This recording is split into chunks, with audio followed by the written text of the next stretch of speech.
تكذب انه جنود القوات المسلحه بقيادتهم واقفين بهذه الهمه وهذا النشاط يزيلون اثار العدوان على هذا المكان المقدس، وسيواصلون هذا العمل حتى تعود الكنيسه مره اخرى الى سابق عهدها.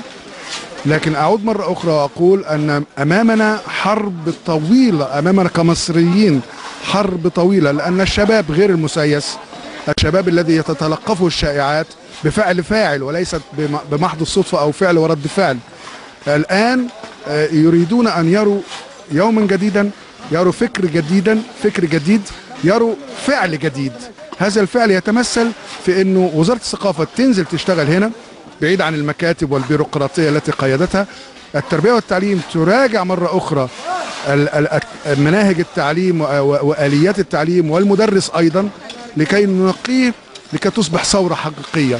الثقافة الجماهيرية ترجع بمسرح يدخل القرى المصرية ويقدم أفكار ورؤى تنويرية. أعتقد ده كمان محتاجين الفن كمان ودوره بالضبط في القرية أولا، لكن للأسف إلا حسب خبرتي وتجربتي مع هذا العمل هو عنده ميزانيات كبيرة ولكن تصرف معرفش في حاجات لا علاقة لها ب. أنا أريد أن قصور الثقافة تلغي هذا الاسم. مفيش حاجة اسمها قصر، لأن قصر يعطي معنى الفخامة. أنا أريد أن يعود إلى بيت الثقافة للقرية، دوار الثقافة لكي يتلاحم مع الناس. وأنا شفت النهاردة شباب مسلمين كتير كان حواراتهم راقية جدا وكأني وقعت على كنز، لأن احنا تعودنا أن احنا نتكلم مع النخب.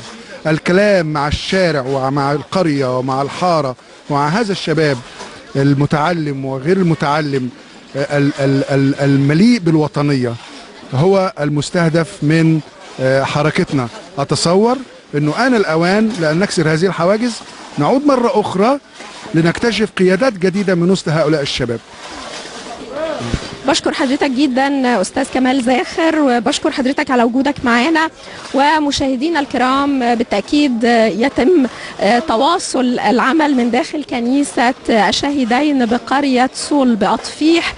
الجهود متواصلة والقوات المسلحة تقوم بدورها العظيم بهذا الصدد، والأجواء آمنة وأهل القرية لديهم كثير من المحبة والتسامح.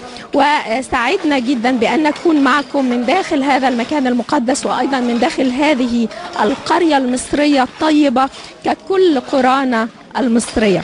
مشاهدينا الكرام، سعدنا معكم بهذه التغطية الخاصة جدا من داخل قرية صول بأطفيح التابعة لمحافظة حلوان. وفي ختام هذا اللقاء نتمنى أن يعم السلام أرض مصر، وأن يحفظ الله مصر من كل الفتن وكل الثورات المضادة التي يرغب البعض في أن تلعب دورا في هدم هذا الوطن، وهذا بالتأكيد لن يحدث. مشاهدينا الكرام، شكرا لكم وإلى اللقاء.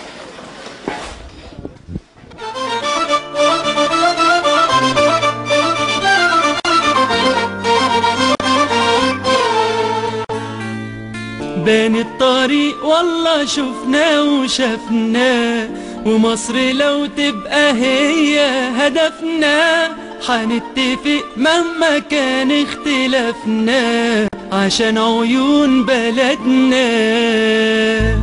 بين الطريق والله شفناه وشفناه، ومصر لو تبقى هي هدفنا، حنتفق